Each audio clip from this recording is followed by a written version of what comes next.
Next, please join me in welcoming our second panel, the stage to discuss, thank you, to discuss critical minerals and recycling. Chay English, policy strategist and managing counsel at Ford Motor Company. Heather Reams, president of Citizens for Responsible Energy Solutions. Shannon Baker-Branstetter, senior director of domestic climate and energy policy at the Center for American Progress.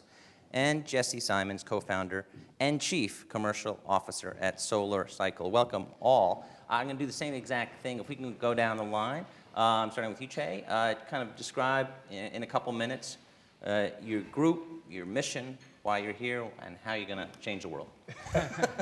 Sure, Chay English. I'm a policy strategist and managing counsel from a small family-owned company based in Dearborn, Michigan, by the name of Ford Motor Company.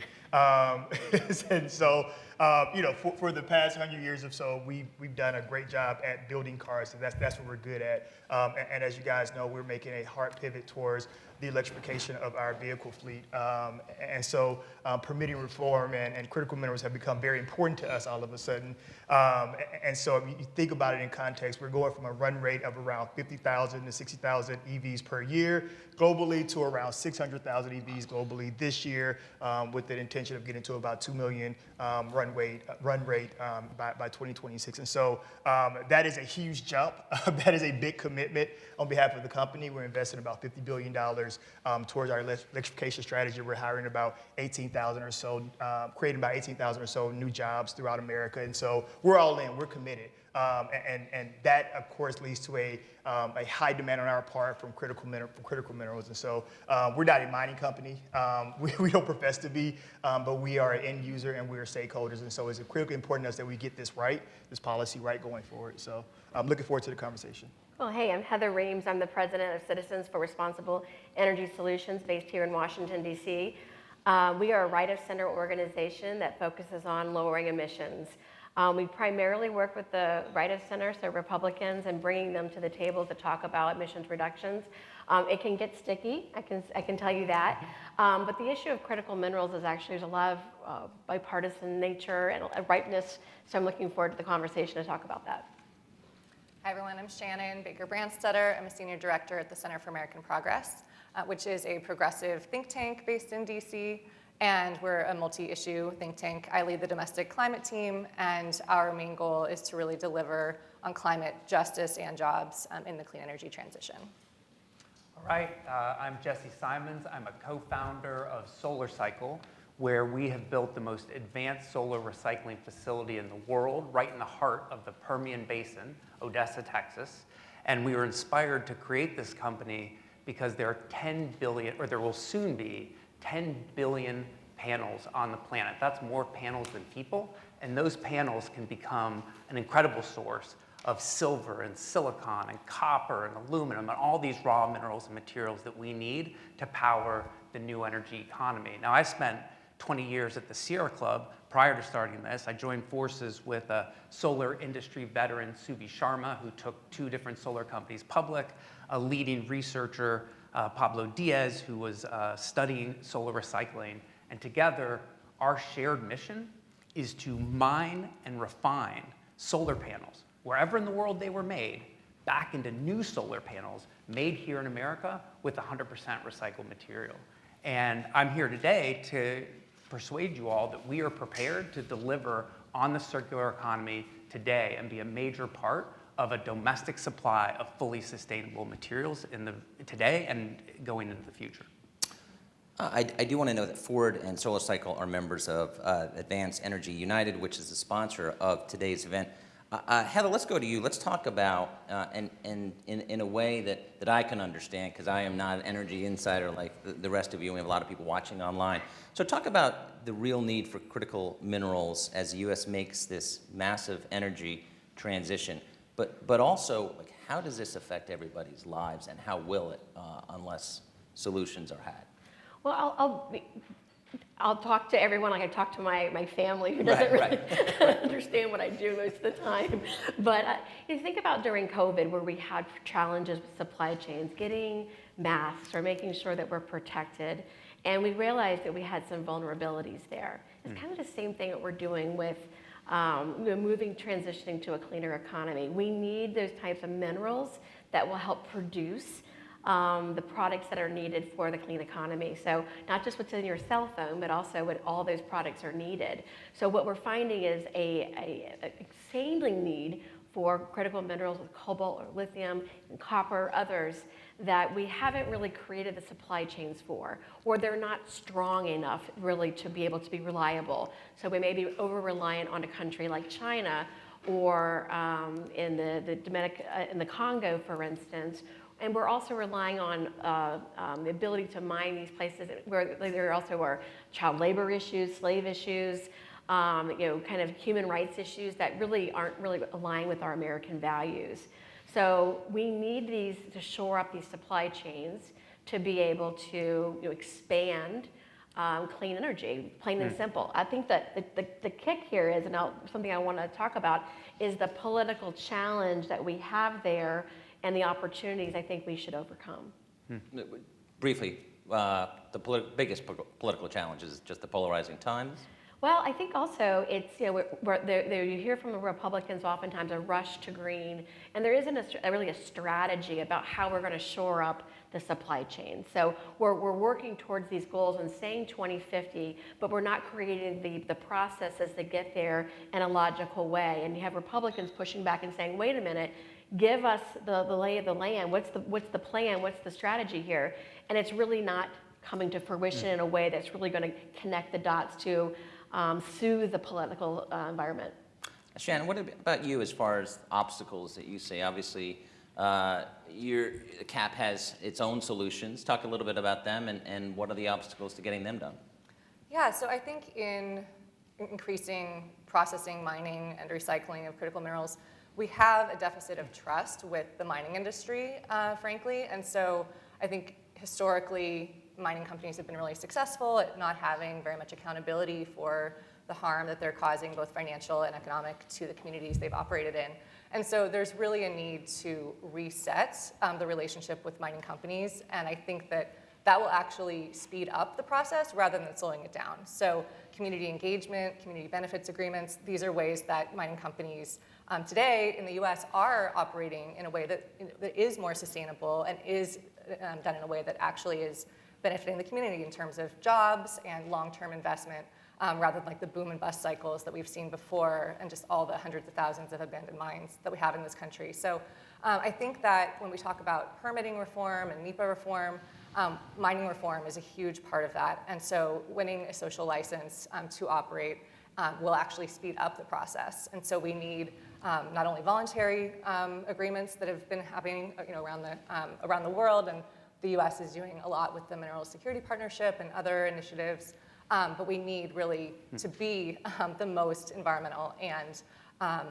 labor-sensitive mining in the world. So it's not just enough to be better than China, we need to be a lot better than China. And so I think that the more that we're able to do that, the faster we're able to mine, process, and recycle. Jesse, kind of same thing to you. Well, if I could just add a little more texture to the challenge we're facing. Yeah. The International Energy Association found that to power a clean energy economy with solar and storage, batteries, wind, we're going to need 4 times as many minerals and materials as the old economy. And to put this in like stark perspective, for solar, currently solar is using somewhere between 15 and 20% of all the silver on the planet.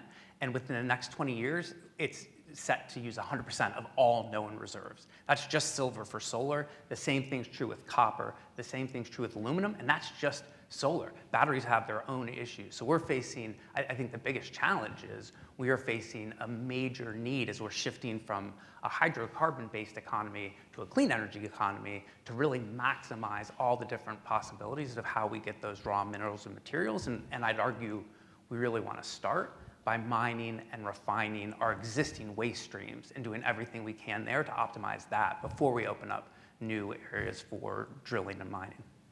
Chay, can you talk about how Ford has adapted to the changing energy world and working with stakeholders and kind of what the future you think is going to look like?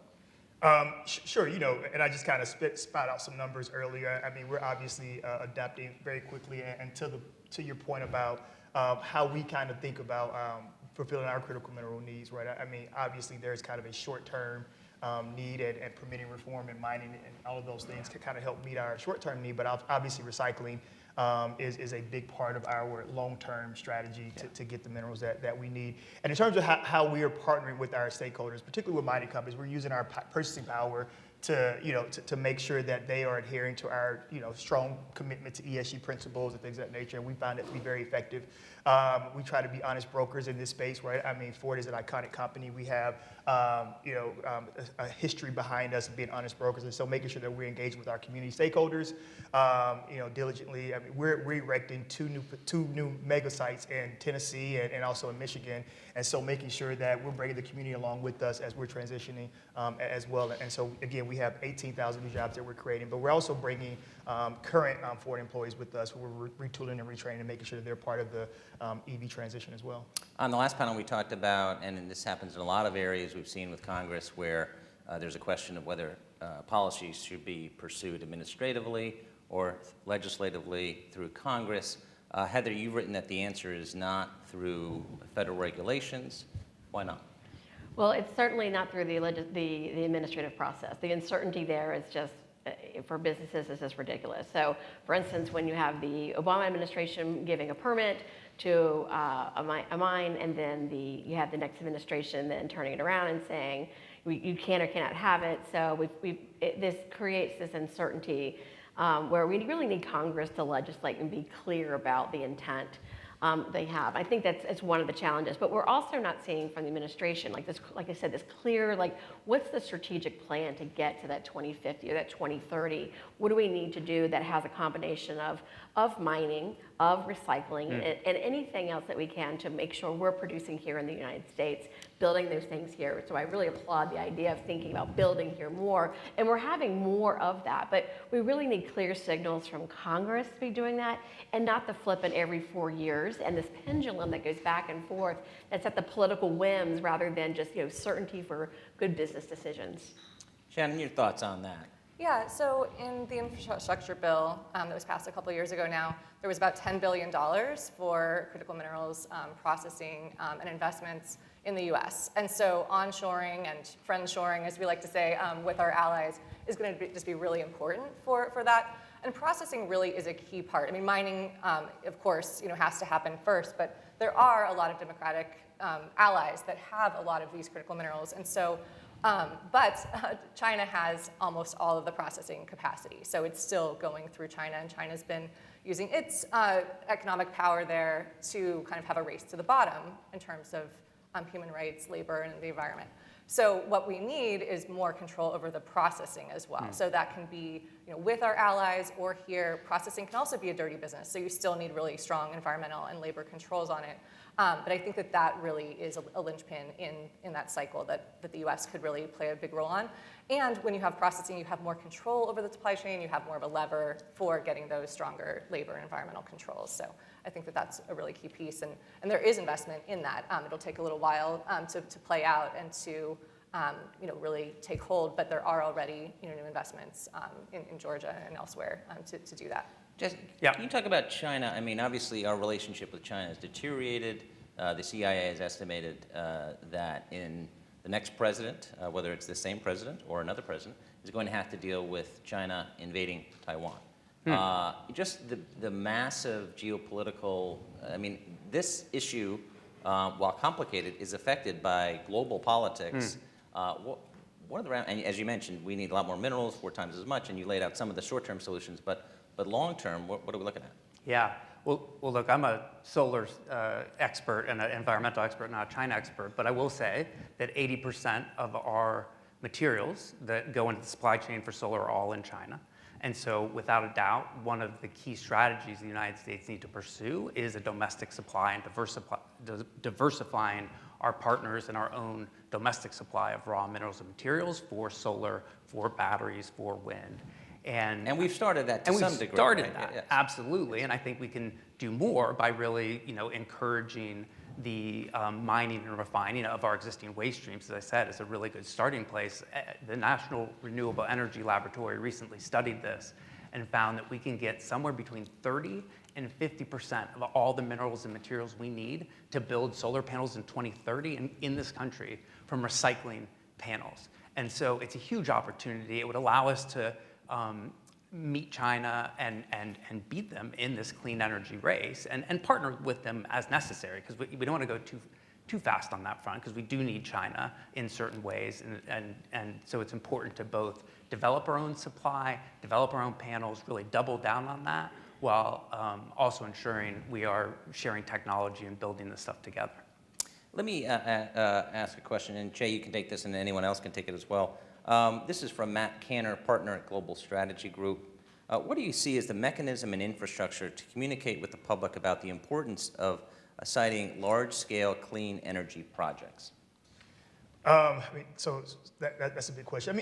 I think that all stakeholders have a role to play in terms of communicating to the public. I do think that there has been kind of this deficit of trust when you talk about the transition to clean energy and what's required to do that.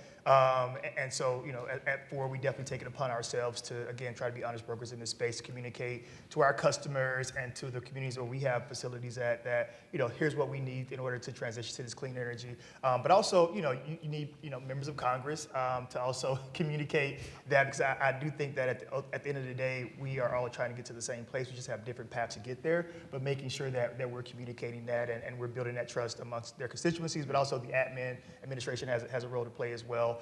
And also think tanks and pretty much every stakeholder has a part to play in making sure that we're singing from the same hymnal. Anyone else want to jump in on that? Because that's very important, because it's everyone's so divided. Once you start talking about energy, then it devolves into a partisan fight.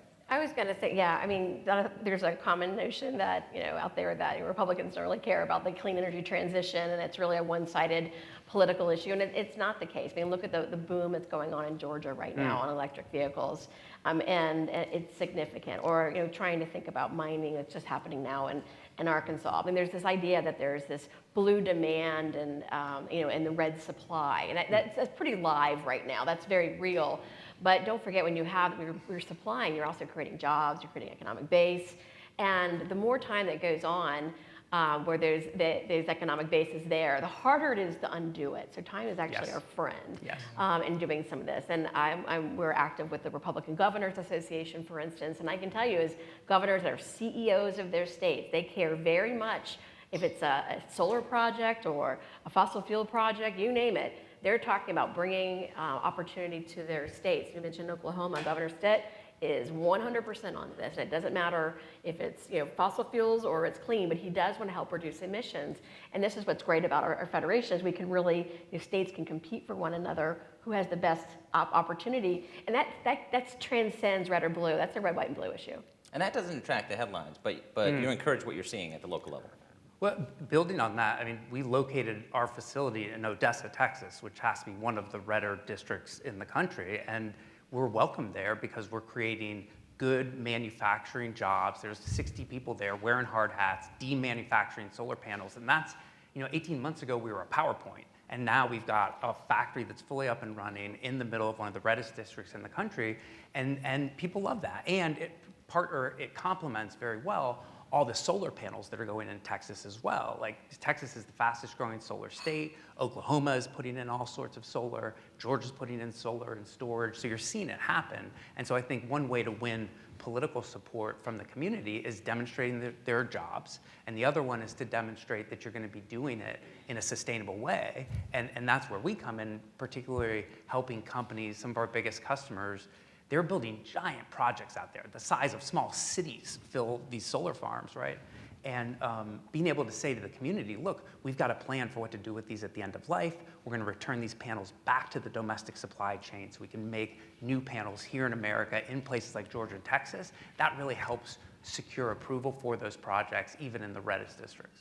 I think we're seeing that on a large scale, right? That the Inflation Reduction Act is really stimulating a ton of investment in clean energy, electric vehicles, batteries. And the majority of those investments are actually happening in Republican districts. So I agree that the tide is turning, and when people do see the economic benefits, it doesn't matter if they're doing it for green reasons or not. It's green dollars, not just for the green planet. But is that changing? You mentioned that in a lot of red districts, Republican members of Congress, are the lawmakers taking notice of that? Are they changing their positions? Because that you can do a myriad of things, and that's okay. Yeah, and it's not uniform, but there is a lot of rhetoric about, we're not doing this because of the planet, we're doing this for economic reasons. And so the justification may be different, and who gets credit may be different, but it has the same result in the clean energy transition and really making those investments. Well, speaking of solutions, another question. Doug Hollett, President, MH Technology Partners. Everyone is talking about this topic, and it appears nobody has a specific and doable plan for how to execute. Are there details on how to change, or does it remain a high-level issue? Now, we obviously just talked about some local issues, but there's a lot of frustration out there that nothing's going on. Well, that was actually one of my criticisms, where you've got these goals that we're having, and that we're actually, where's the plan to get us there? And I think that's a practical problem, and it's a political problem as well. So I think we need to be looking, getting real about and clear-eyed about the demand that's there. Not just, the recycling is, of course, fabulous, but the IEA is correct in saying 4 times as much. I think I heard 6 times as much. Yep. And what the kind of critical minerals we need. So what are we going to do? What are we going to do? And how is the United States going to get in there? So we know that we have limited resources, so permitting reform has to happen to lower costs at the end of the day. And it doesn't mean we have to sacrifice environmental quality and standards because we're modernizing permitting reform. Judicial review is another, and looking at that, creating more certainty for businesses. Just because you're a business doesn't mean you want to pollute. It means you want certainty to be able to invest and get things done. So I think there is some low-hanging fruit there, but both sides of the aisle really need to get clear-eyed about what we're trying to do, what we're trying to get to, and what we need to get there. And these basic critical minerals have to happen. And if it's not going to be here in the United States, that means we're offshoring that, and to whom, and that matters geopolitically. Jesse, you want to jump in? Yeah, sure. So agree with everything Heather said, and I think the bedrock of any national mining strategy, the question is what is our plan?